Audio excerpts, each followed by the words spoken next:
देखो हमारे सामने यहाँ पे एक क्यूबिक पॉलिनोमियल है, ठीक है, ये क्यूबिक पॉलिनोमियल है और हमें इसको फैक्टराइज करना है, ठीक है, क्यूबिक पॉलिनोमियल है, इसको हमें फैक्टराइज करना है, ठीक है। तो सबसे पहले आप एक ऐसा नंबर फाइंड करिए हिट एंड ट्रायल मेथड से जिस पर ये जीरो हो जाए। मतलब पहले आपको एक ऐसा नंबर फाइंड करना है जिस पर ये पॉलिनोमियल आपका क्या हो जाए, जीरो हो जाए। और क्लास 9th में अगर आपको वैल्यू ढूंढनी है तो 0, 1, 2, -1, -2 मोस्टली आपके जितने भी पॉलिनोमियल्स क्लास 9th में आएंगे वो इन्हीं 4-5 वैल्यूज में से किसी न किसी एक पे जीरो हो जाएंगे। 90% चांसेस है, ठीक है। तो मैं क्या करता हूँ, सबसे पहले जीरो पुट करता हूँ। अगर इसमें जीरो पुट करोगे, देखो जीरो बनेगा कि नहीं बनेगा। अगर मैं इसमें जीरो पुट करता हूँ तो ये पॉलिनोमियल आपका जो है ना जीरो नहीं बनेगा। मतलब अगर मैं एक्स की जगह पे जीरो पुट करता हूँ तो आपका जीरो नहीं बनेगा। 1 पुट करके देखो, क्या 1 पे जीरो बनेगा। तो at x is equal to 1, अगर मैं इसमें पॉलिनोमियल में एक्स की यहाँ पे 1 पुट करूँ, देखो ये पॉलिनोमियल जीरो हो जाएगा, ठीक है। आपको वेरीफाई करके दिखा देता हूँ। तो 1 पुट करोगे तो यहाँ आ जाएगा 1 का क्यूब, यहाँ आ जाएगा माइनस का 23, यहाँ आ जाएगा प्लस का 142, माइनस का 120। और देखो सॉल्व करोगे, माइनस देखो प्लस का 142 और प्लस का 1 हो जाएगा 143, माइनस का 23, माइनस का 120 हो जाएगा माइनस का 143। तो आंसर आपका कितना आ गया, जीरो। सो हम कह सकते हैं कि x इजकल टू जो 1 है, x is equal to 1 is a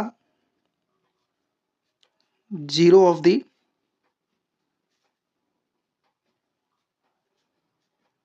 given polynomial, ठीक है। और ये जो मैंने चेक किया है ना यहाँ पे, ये केस जीरो हो रहा है कि नहीं हो रहा है, ये आपको पीछे वाले पेज पे चेक करना है, ठीक है। जहाँ पे आप मेन आंसर लिखोगे वहाँ पे आपको चेक नहीं करना, आपको सिर्फ डायरेक्ट यहाँ पे वो वैल्यू पुट करनी है जिस पर ये जीरो हो जाएगा, ठीक है। तो ये सब चेकिंग का काम आप पीछे करना, ठीक है, पीछे पेज पे। सो अगर x इजकल टू 1 जो है इस पॉलिनोमियल का जीरो हो गया, then according to factor theorem, then according to factor theorem जो x -1 हो जाएगा, x -1 is a factor of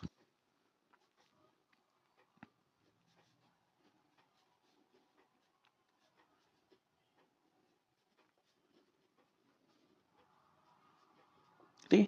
तो एग्जाम में आपको इस तरह से लिखना पड़ेगा, ठीक है। अगर आपको मार्क्स अच्छे चाहिए तो you have to present like this, ठीक है। तो x -1 हमारा क्या हो गया, फैक्टर हो गया। अब आपको पता है ये क्यूबिक पॉलिनोमियल है, क्या है, क्यूबिक पॉलिनोमियल है। अगर ये क्यूबिक पॉलिनोमियल है तो इसके 3 जीरो निकलेंगे, 3 जीरो, और इसके 3 ही क्या निकलेंगे, फैक्टर निकलेंगे। समझ में आया कि नहीं। अभी तुम्हारे पास सिर्फ एक फैक्टर आया है, अभी तो हमें 2 फैक्टर और फाइंड करने हैं, ठीक है। अब वो रिमेनिंग 2 फैक्टर्स निकालने के लिए हम क्या करेंगे, इस पूरे के पूरे पॉलिनोमियल को हम x -1 से क्या करेंगे, डिवाइड करेंगे, ठीक है। एक बात आप हमेशा याद रखो, जैसे आप सिंपल सी बात है, जैसे मैं आपसे पूछता हूँ 10, तो 10 क्या 2 से डिवाइड होता है, बिल्कुल होता है। 10 इज डिविजिबल बाय 2, तो हम कह सकते हैं कि 2 जो है वह 10 का क्या है, फैक्टर है, ठीक है। अब मैं आपसे पूछता हूँ क्या 10 जो है 5 से डिवाइड होता है, बिल्कुल होता है। तो इसलिए मैं कह सकता हूँ कि 5 जो है 10 का फैक्टर है। सो अगर x -1 इस पॉलिनोमियल का फैक्टर है तो x -1 जो है वो इस पूरे के पूरे पॉलिनोमियल को 100% डिवाइड करेगा। डिवाइड करने का मतलब क्या है कि रिमाइंडर आपका जीरो आना चाहिए। समझ में आया कि नहीं आया। अब हम क्या करते हैं, पॉलिनोमियल्स का डिवीजन करते हैं।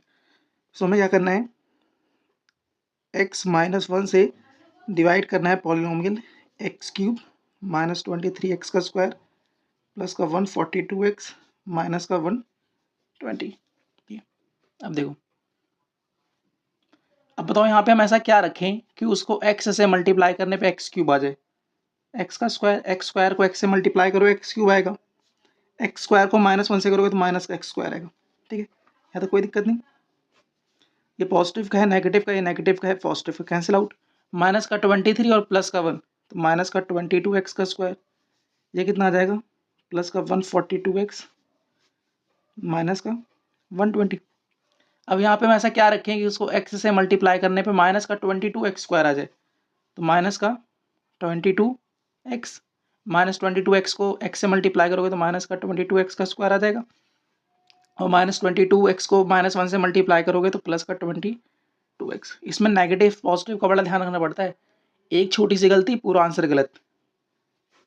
नेगेटिव का है, पॉजिटिव, ये पॉजिटिव है तो ये नेगेटिव, ठीक है। अभी देखो ये प्लस का 142 है, और ये अब देखो ये साइन आपको भूल जाना होता है। अब देखो देखो 22 के साथ पॉजिटिव साइन है ना, अब आपको ये नहीं लेना, आपने इसका साइन चेंज करके माइनस का कर दिया। सो अब ये जो है 22 के साथ नेगेटिव का साइन है, तो -22 और प्लस का 142, तो ये जाएगा 120x, और यहाँ जाएगा 120। अब यहाँ पे हम कैसा क्या रखें कि उसको x से मल्टीप्लाई करने में 120 आए, तो प्लस का 120, 120 को x से करेंगे तो कितना आएगा 120x, और 120 को -1 से करेंगे तो माइनस का, ये पॉजिटिव का है, नेगेटिव का है, नेगेटिव का है, पॉजिटिव का, ठीक है।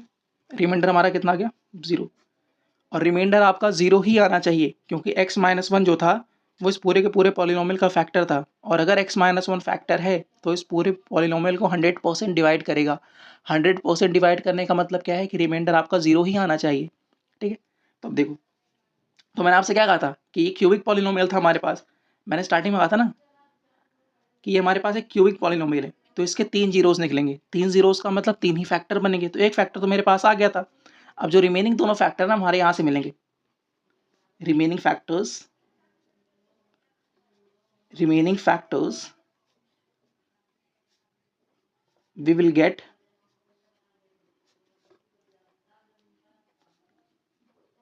from here, ठीक है। अब वो रिमेनिंग जो फैक्टर्स हमें यहाँ से मिलेंगे, ठीक है। अब देखो,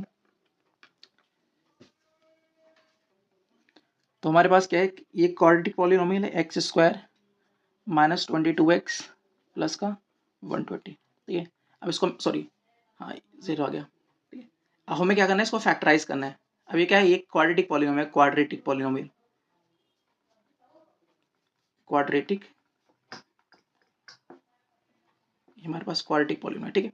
हमें इसको फैक्टराइज करना है, और आपको पता है क्वाड्रेटिक पॉलिनोमियल को फैक्टराइज करने का बेस्ट मेथड क्या होता है, मिडल टर्म स्प्लिटिंग मेथड,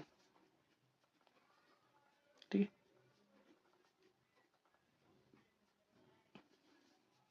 ठीक है, मिडल टर्म स्प्लिटिंग मेथड जो होता है वो हमारा मेनली किसके लिए होता है, क्वाड्रेटिक पॉलिनोमियल को फैक्टराइज करने के लिए, ठीक है। अब करते हैं इसको फैक्टराइज, देखो यहाँ से करते हैं। सो x² माइनस का 22x प्लस का 120, देखिए। अब मुझे दो नंबर्स ऐसे फाइंड करने हैं, मुझे दो ऐसे नंबर्स फाइंड करने हैं जिनको ऐड करने पर या सब्ट्रैक्ट करने पे कितना आए, -22 आए, लेकिन जैसे ही मैं उनको मल्टीप्लाई करूँ तो मेरा क्या है 120, और x² का कोएफिशिएंट कितना है 1, तो 1 इंटू 120 दैट इज 120 आई, ठीक है। अब आपको सोचो भाई, दो नंबर्स को मल्टीप्लाई करने पे आपका पॉजिटिव आना चाहिए, तो ऑब्वियस सी बात है, या तो दोनों के दोनों नंबर नेगेटिव होंगे, या तो दोनों के दोनों नंबर नेगेटिव होंगे, या तो दोनों के दोनों नंबर पॉजिटिव होंगे। ये तो पॉसिबल है, एक नेगेटिव और एक पॉजिटिव को मल्टीप्लाई करोगे तो क्या आएगा, और नेगेटिव आएगा, लेकिन हमें तो मल्टीप्लाई करके पॉजिटिव चाहिए, तो इसका मतलब हमें दोनों के दोनों नंबर्स या तो नेगेटिव लेने पड़ेंगे या तो दोनों पॉजिटिव लेने पड़ेंगे। लेकिन आप देखो, अगर मैं दोनों नंबर्स पॉजिटिव लूंगा तो उनको ऐड करके ही पॉजिटिव आएगा, तो इसका मतलब ये वाला केस तो मेरा कट जाएगा। अगर मैं दो नेगेटिव नंबर्स लेता हूँ तो उनको मल्टीप्लाई करने में पॉजिटिव आएगा, ये वाली कंडीशन सेटिस्फाई हो जाएगी, और अगर मैं दो ही नेगेटिव नंबर लूंगा तो उनको ऐड करने पर भी क्या आएगा, नेगेटिव ही आएगा। तो इसका मतलब, तो इसको मैं लिख सकता हूँ x² माइनस का 12x माइनस का 10x प्लस का 120, देख लो मैंने इसको ब्रेक कर दिया इसमें और इसमें, ठीक है। अब इसमें से क्या कॉमन आ रहा है, इसमें से क्या कॉमन आ रहा है, x -12, इसमें से क्या कॉमन आ रहा है माइनस का 10, x -12। अब इसमें से और इसमें से क्या कॉमन आ रहा है, इसमें से कॉमन आ रहा है x -12, और एक क्या आ जाएगा x माइनस, तो ये हमारे दो फैक्टर और आ गए। तो इसका मतलब जो स्टार्टिंग में पॉलिनोमियल गिवन था x³ -23x² plus 142x minus का 120, इसको मैं तीन फैक्टर्स की फॉर्म में लिख सकता हूँ। पहला फैक्टर हमारा क्या था x-1, और दो फैक्टर हमारे पास अब आ गए, ठीक है। तो ये मैंने भाई कर दिया फैक्टराइजेशन, ठीक है। तो यहाँ मैंने आपको पूरा समझा दिया एक्सप्लेनेशन करके ना, तो ये आपको आना चाहिए पूरा का पूरा, ठीक है। इंपॉर्टेंट क्वेश्चन है, एग्जाम में 3 मार्क्स का क्वेश्चन आता है ये।